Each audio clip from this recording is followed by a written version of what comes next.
Is the 9800X3D worth the upgrade from the 7800X3D? Today I'm testing performance in Hogwarts Legacy, The Last of Us Part 1, Ready or Not, Sniper Elite Resistance, and Exoborne in 1080, 1440, and 4K to help you decide. Let's get into it. At the start of each section, I'll briefly explain the testing scenarios and settings used because benchmarking numbers are only meaningful when the conditions are clear and consistent. Think of it like comparing sports cars. 2 lap times on different tracks don't tell you much, but when 2 cars run the same track, the results actually mean something. Similarly, FPS comparisons are only valuable when you know the racetrack, so to speak, or in this case, the settings and scenarios being tested. Now, let's dive into the benchmarks. Feel free to use the timestamps below to skip to the games you're most interested in. Okay, first up is Exoborne, a new extraction shooter that's currently in early access. Since it's an Unreal 5 engine game, I ran it with DLSS balanced to reduce GPU bottlenecking and focus on CPU performance. At 1080p, the 9800X3D delivered a 13% boost in average FPS with 10% higher 1% lows and a 23% improvement in 0.1% lows. This meant noticeably smoother gameplay with fewer micro stutters. Moving up to 1440, the average FPS was 11% higher, while 1% lows remained nearly the same. However, the 0.1% lows jumped by 53%, making a big difference in overall stability. At 4K, the differences started to shrink. The average FPS was only 2% higher, while 1% lows improved by 7%. However, 0.1% lows saw a 35% boost, helping to reduce occasional frame dips. Next up, we have Hogwarts Legacy. I ran this game on low settings with DLSS balance to keep the focus on CPU performance. I ran a set route through Hogsmeade for this test.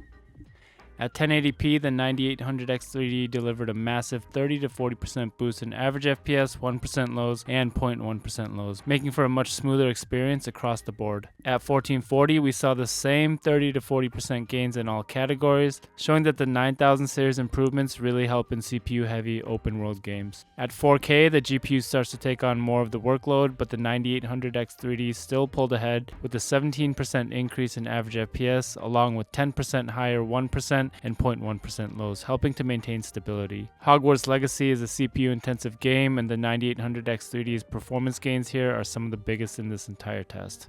Okay, now let's take a look at The Last of Us Part 1. I tested this game using the low graphics preset to highlight CPU performance. I ran a set route through the ruins of Boston in front of the State House for this test. At 1080p, the average FPS and 1% lows were only slightly higher on the 9800X3D, but it had a 20% boost in 0.1% lows, reducing micro stutters and improving overall smoothness. In 1440, the average FPS remained nearly identical, but 1% lows improved by 7% and 0.1% lows were 15% higher, leading to a more stable experience in intensive scenes. At 4K, the difference in average FPS and 1% lows was minimal, but once again the 9800X3D pulled ahead in 0.1% lows, showing a massive 39% improvement, helping to smooth out dips during heavy sequences. Overall, The Last of Us doesn't show huge gains in average FPS, but the better frame pacing on the 9800X3D makes gameplay feel more consistent. Alright, next up is Ready or Not. I tested this game using DLSS quality on the low graphics preset to focus on CPU performance. Testing was done on the 23 megabytes a second mission.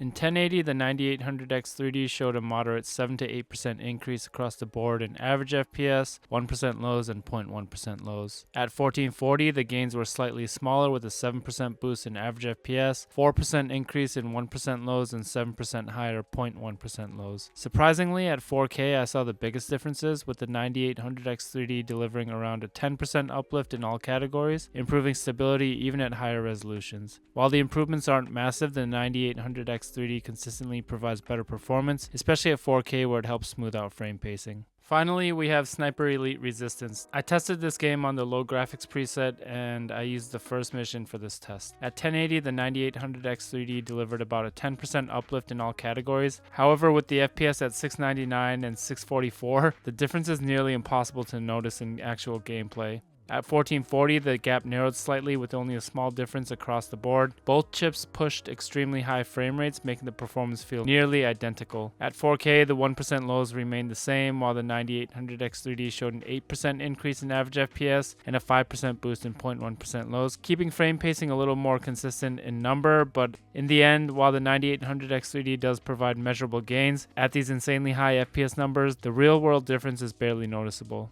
Now let's break down the overall results. Even at 1080 where CPU performance matters the most, the average FPS differences weren't extreme, but gameplay felt noticeably smoother on the 9800X3D, especially in terms of frame pacing. If I had to grade them, the 7800X3D is an A while the 98 is an A+. At 1440, the performance gap shrinks a bit as the GPU starts becoming a bigger factor, and at 4K where the GPU takes over almost entirely, the differences are even smaller, but the 98 still provides slight gains in smoothness and stability. So is it worth upgrading? At retail price, yes. The 7800X3D retails for $449 while the 98 is just $479, $30 difference for better loads and smoother gameplay, but the problem is, 3 months after launch, the 9800X3D is still tough to find at MSRP unless you live near a Micro Center and are checking their stock daily. Right now, the average price I'm seeing for one is around $550. At that price, the 7800X3D becomes a better value, especially if you can find it for around $400 or less, which is possible these days. So, is the 9800X3D worth $150 more? Probably not for most people, but if you can get it at retail and have the budget, it's definitely the better CPU. Alright, that's all I got for this one. If you found this video helpful, please drop a like and subscribe for more hardware comparisons like this. If there are any specific games you'd like to see benchmarked, feel free to leave a comment or join my Discord and let me know. Thanks for watching, and I'll catch you in the next one.